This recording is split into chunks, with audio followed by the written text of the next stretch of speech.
Now, from Nebraska's trusted news source, this is Channel 8 Eyewitness News at 5.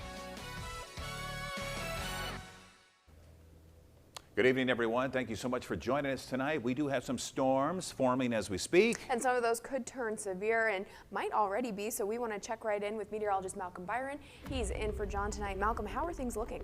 Right, we already have one active severe thunderstorm warning for Fillmore and Thayer counties as we speak till about 5:30. The warning's in effect till about 5:30. Now, this is actually what we call a supercell thunderstorm. It's actually got a little bit of rotation to it. It's not looking strong enough to produce a tornado, but it's definitely looking like it could produce some large hail and perhaps some gusty winds.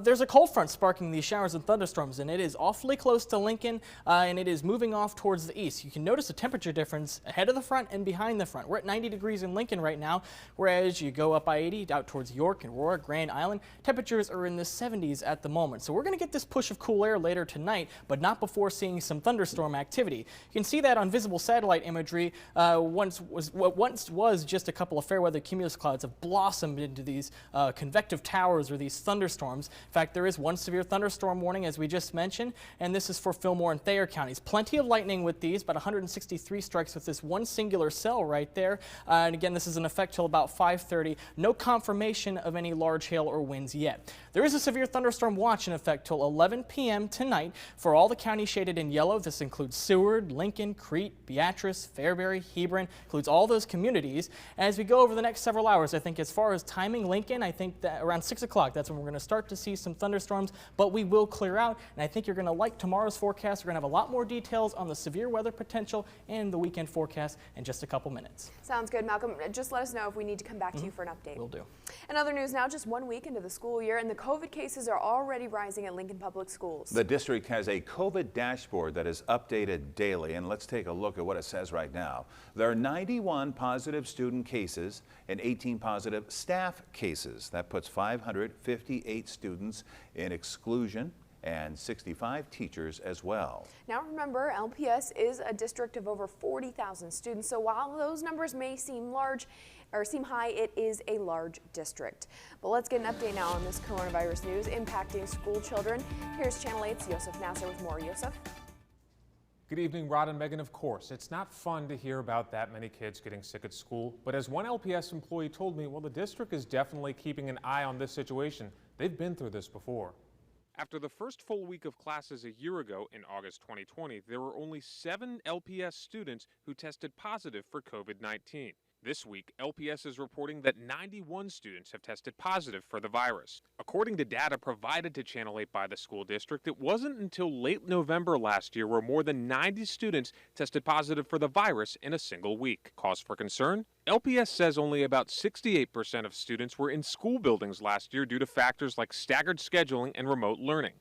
This year, most classrooms are full. But the numbers are certainly something to monitor over the next few weeks. LPS declined an on-camera interview request today, but Channel 8's Andrew Ward spoke with Superintendent Dr. Steve Joel last week about the district's COVID concerns. The worry is that, it's not just going to be contained to a classroom or school, that it's going to be something that could overwhelm Lincoln, Lancaster County. Last year, LPS had a total enrollment of 41,562 students. The school district uses last year's enrollment numbers until October 1st when updated figures become available. 91 students out of nearly 42,000 means that 0.0021% of LPS students got infected this week. Not too much out of proportion with Lancaster County's rate of 0.0014% of the population testing positive for COVID this week. Is there any chance of a school shutdown? Well, the return to school policy is fluid. Remote learning capabilities for high school students are off the table. We don't have a Zoom or a virtual option for students that get removed for 10 or 14 days. All students who test positive for COVID or are considered close contacts showing symptoms are required to quarantine for 14 days regardless of vaccination status.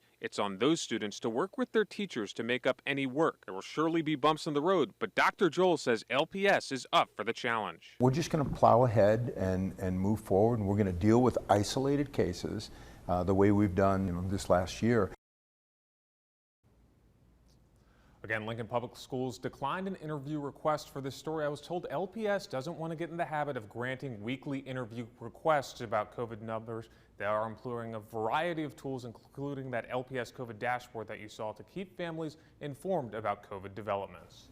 Yosef, thank you very much for that informative story for us tonight. And this does bring us to our topic of our poll of the day. We asked, are you concerned about your student with the rising COVID cases?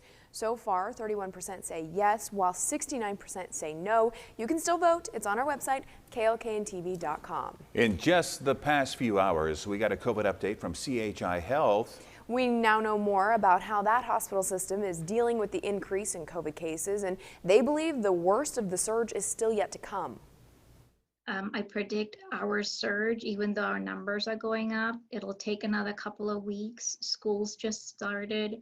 So with little kids bringing home infections to parents and community spread, we might have another couple of weeks. Now, CHI Health is seeing a rapid increase in hospitalizations. Almost all of those cases are connected to the well-known Delta variant, and they're only anticipating the numbers to go up.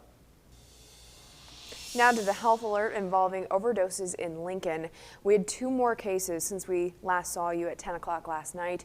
2 more people dead from apparent drug overdoses. Yeah. And we, as well as health officials, can't stress this message enough. Get help if you need it. Here's a look at those numbers. 2 people died in a 4-hour span last night, both men in their 20s. In the last month, there's been 50 overdoses here locally and 6 deaths, again, just in the last 30 days. Now, keep in mind, in 2020, Lincoln had 133 overdoses. We're already at 141 for 2021 with a little more than 4 months to go. To national news now, the Supreme Court might be forced to weigh in on the eviction moratorium. Realtors in Alabama and Georgia are suing the CDC to end the moratorium. An appeals court opted to not rule on it. That's setting the stage for a Supreme Court showdown. The High Court did rule 5-4 in June to allow the moratorium to continue through July. A Jeopardy shocker tonight. The newly named host of the show stepping down. This comes after some of Mike Richards' past comments came back to haunt him. Richards issued a statement earlier today saying that the controversy is too much of a distraction and not the right move for the show. This comes after comments he made about women and some minorities surfaced. Richards was replacing, of course, the beloved Alex Trebek, who passed away last year. You can read his full statement of resignation on our website or on our app. President Biden is defending his strategy in Afghanistan, saying the administration is ramping up evacuation efforts for the Kabul airport. But there are new hurdles getting both American citizens and Afghan allies out of the country. ABC's Elizabeth Schultze has the latest. Good afternoon. Facing backlash over a chaotic evacuation from Afghanistan, President Biden is doubling down. There's no way in which you'd be able to leave Afghanistan without there being some of what you're seeing now. In a speech from the White House, the president insisted American citizens and Afghan allies will be able to leave the country, even if it means extending the U.S. troop presence past the August 31st withdrawal deadline. Let me be clear. Any American who wants to come home, we will get you home. As many as 15,000 Americans and at least 60,000 Afghans who helped the U.S. are still trying to flee the country. And now more backlogs in getting them out. A U.S. official tells ABC News C-17 evacuation flights out of Kabul's airport have just resumed after a more than 8-hour delay.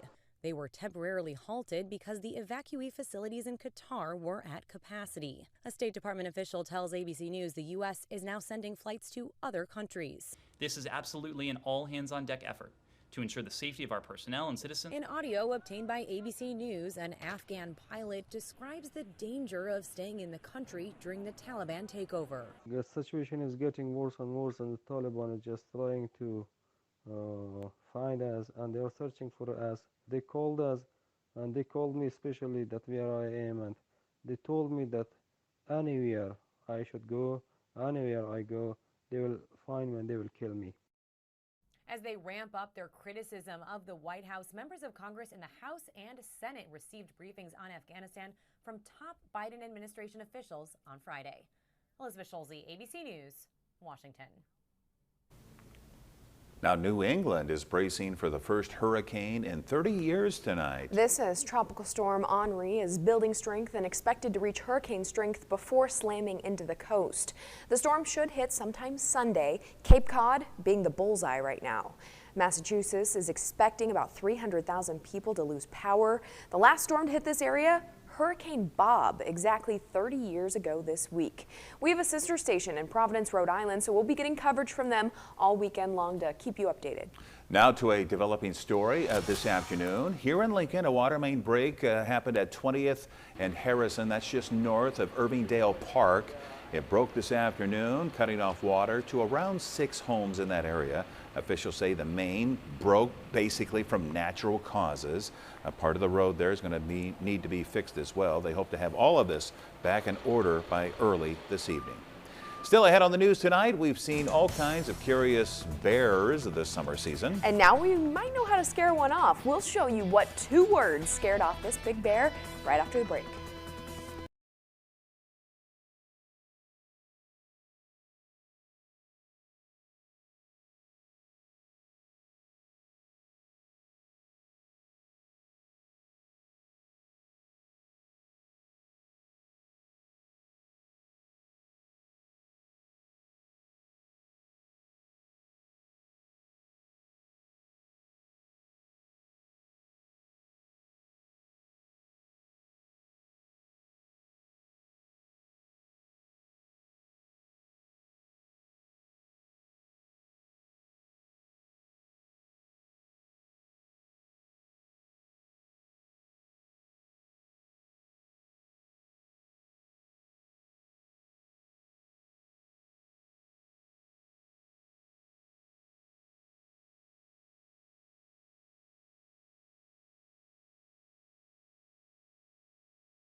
Caught on camera tonight, a bear creeping into a Colorado porch. Watch what happens. Camera recording. And was startled. He backed away slowly and then went on his way. This video was actually recorded from that doorbell camera. And the bear, well, kind of looks baffled as to where that noise came from. All right, it's My Big Fat Greek Festival. Opa! And it's happening right now, going until 9 o'clock tonight if you don't have plans for your Friday night.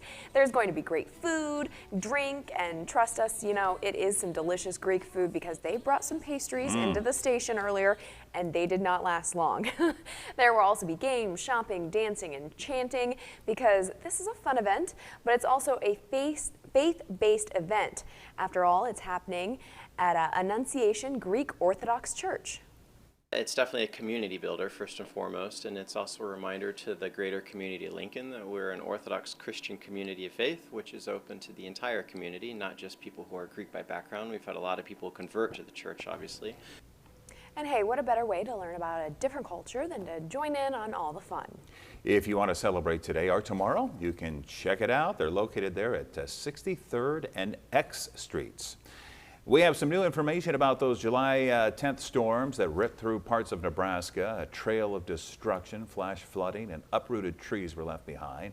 Winds reached 96 miles per hour. That's hurricane force strength. Omaha Public Power District updated customers on the aftermath. Their report, they say at the peak, 188,000 people were without power. That's the largest ever during a single event for OPPD. The power company is working to bury more lines in older areas into the ground, aggressively trim where trees are overgrown, and also look for a more customer-friendly way to keep impacted people up to date on the status of what's going on with storm damage.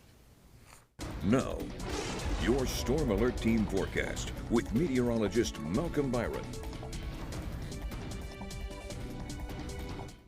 Well, as you mentioned at the top of the hour, there is a severe thunderstorm watch in effect for all of southeast Nebraska. It includes Lincoln and includes Beatrice, and it's in effect till 11 o'clock tonight. There's actually one severe thunderstorm warning already in progress, so I guess you can kind of say that the watch has verified in some sort of sense. Seeing a little bit more cloud cover looking northwest over Honda of Lincoln. Earlier today, we saw more peaks of sunshine, but you can kind of look off in the distance and start to see more thunderstorm activity out there. Still warm in Lincoln. We're at 90 degrees, or at 92 in Beatrice, but we're a lot cooler off towards the west. We've been talking about a cold front that's approaching, and it is knocking on our doorstep. Behind the front, we have northwesterly winds, and in fact, it looks like the front is actually just about perhaps moving into Lancaster County as we speak. So some storms will fire along this front, and they already have fired along it. And you can see this on satellite imagery right about here. We didn't have as much cloud cover earlier today, and they've just blossomed upward into the sky. This thunderstorm right here in Thayer and Thayer counties, they have prompted a severe thunderstorm warning right in here. You can see quite a bit of lightning just north of Hebron, so looks like the worst of the thunderstorm has just moved through Hebron. Again, the severe thunderstorm warning is in effect for Fillmore and Thayer counties until 5:30, and eventually with this northeastward trajectory, it's probably going to end up moving into Saline County at some point. There were some early indications of some rotation with this thunderstorm, but the low-level rotation was very, very weak. This is more of a mid-level rotation, so right now it's not looking like we're dealing with a tornado right now, but we're going to continue to watch for this. Right now it's just hail and winds being the main concern. Here's a loop over the last hour or so, and you can see the storm moving off towards the northeast. This is really the strongest storm, but I anticipate that we're going to see another line developing, or a whole line of thunderstorms developing over the next several hours. Here's Stormcast as you go forward in time, perhaps by 6 o'clock. This is going to approach Lincoln, and more or less in the form of a line of thunderstorms, but as soon as it gets here, it's leaving. It's going to be pushing off towards Iowa and Missouri as we get towards 8, 9, 10 o'clock, and by the time we get to the overnight hours, you'll see the skies will be mostly clear. So tomorrow's shaping up to be a very, very nice day. Now, as far as severe weather concerns this evening, damaging winds and hail are the main concerns, and early on in the event, mainly right now, we're going to be watching for the potential for an isolated tornado. But as we go later in the evening, I think we're going to shave off this bar right here. I think the tornado threat's going to be lesser of a concern for Lincoln. We're going to be mainly looking at a damaging wind and large hail concern. But hey, tomorrow looks really nice. Once the front passes, 82 degrees. It's a little bit cooler. It's less humid outside. Warmer on Sunday, 89 degrees, and the humidity will return. On Sunday night, we're watching for the potential for another round of severe weather. This time it looks like it's going to be mainly in northeast Nebraska, but the Storm Prediction Center has put us in this slight risk right here, so it's just something to watch for right now. Right now, we're going to remain mostly dry on Sunday, or that's going to be at least what we're forecasting right now. So for tonight, 60 degrees, storms early, but we're clearing overnight, northwest wind 5 to 10 miles per hour. For the better half of the day tomorrow, we'll have northerly winds. It'll be a bit breezy at times, 82 degrees, sunny skies, a little bit cooler and a little bit less humid. Here's a look at your 10-day forecast. Scattered storms on Sunday evening, and then we'll keep scattered thunderstorms into the forecast as we go in towards next week, heating up 93 on Monday, 95 on Tuesday, and it looks like we may cool off towards the upper 80s by the middle part of next week, still keeping scattered storm chances. And right now it looks like we're going to keep things dry on Friday. But right now, but overall, it looks like we have a somewhat unsettled weather pattern as we go into next week. All right, thank you very much, Malcolm, for keeping us updated. Some of Hollywood's biggest names came out of the 30s, 40s, and 50s, and one of them came from a place right here in Nebraska. His name may not be remembered in the same way as some of the others, so let Channel 8 reporter Nathan Grieve get you reacquainted with Robert Taylor. He may not be remembered as often as his contemporaries, but Robert Taylor was no less a star than the likes of Clark Gable, Spencer Tracy, or any of the others who made up the golden age of Hollywood. His story, though, starts in Nebraska, and it's here in Beatrice that it continues this weekend. Well, I don't think he's ever been forgotten here in Gage County or in Beatrice or maybe even the state of Nebraska, because he was such he was a figure, even that when he became a big star, he never forgot his roots. He was born in Philly, moved around a few times, and ended up back in Beatrice, and that's where he stayed through high school graduation. He even started school at Doane before going west to California. But after decades in film and television, why isn't he remembered? They were talking about whether communism was coming into Hollywood and infiltrating Hollywood and the United States. And he was condemned for, quote unquote, naming names, which he actually technically never did do. But it became a real big deal. And that was an issue. Robert Taylor is being celebrated this whole weekend in Beatrice to mark his 110th birthday. Gone, but clearly not forgotten. For Nebraska's trusted news source, I'm Nathan Grieve. And if you go to the Beatrice Library tonight, you can meet both authors. And tomorrow is the main event with a day full of the history of the most famous person to come out of Beatrice. The details are on our website, klkntv.com. A great end to the work week on Wall Street. The Dow jumping 226 points. NASDAQ is up 173. Here are your numbers. You're watching Channel 8, Nebraska's trusted news source.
We're staying on top of that severe weather threat all night long. Yes, we want to check in again with meteorologist Malcolm Byron. Right, and what's driving all of these thunderstorms is a cold front moving through, and it's moving in from west to east, and we already see temperatures have cooled off drastically farther off towards the west, and it's getting awfully close to Lincoln, whereas eastern Nebraska is still in the 90s. Many locations are in the 70s where the front has already passed. So there is a new severe thunderstorm warning that just came out for Fillmore and Thayer counties. This one's going to be in effect till 6 p.m. Now, the National Weather Service has put something, what we call a tornado tag on this, meaning that a tornado at some point could be possible with this thunderstorm. The low-level rotation that I have seen on this is not very strong, so I have a hard time believing at this point that there would be a tornado on the ground, but nevertheless, there is some degree of mid-level rotation. That actually helps the hail threat a little bit. So the Weather Service has put out the severe thunderstorm warning saying that there is the potential for golf ball-size hail and 60-mile-an-hour gusts out of this storm system. So we have some storms off towards the west right now, and they are going to push off towards the east, and I wouldn't be surprised if they congealed into more or less of a line of thunderstorms as they approach Lincoln, probably in the ballpark of around 6 to 7 for Lincoln and Beatrice or Lancaster and Gage counties. Eventually, these storms will all push off towards the east, so by the time we're doing the 10 o'clock newscast, I don't think we're going to have many storms on the radar, and things look like they're going to clear out overnight. As far as severe weather potential, damaging winds and hail, perhaps an isolated tornado, but as we get further in the evening, the tornado threat, I think, is going to start to diminish. We do have a severe thunderstorm watch in effect until 11 o'clock tonight for southeast Nebraska. Of course, we're going to continue to watch things here, and should we need to break in and let you know any information, we'll be sure to do so. All right, thank you very much, Malcolm, and thank you all for joining us tonight. We'll keep you updated on the weather. Make sure you have our app. We'll see you at 6.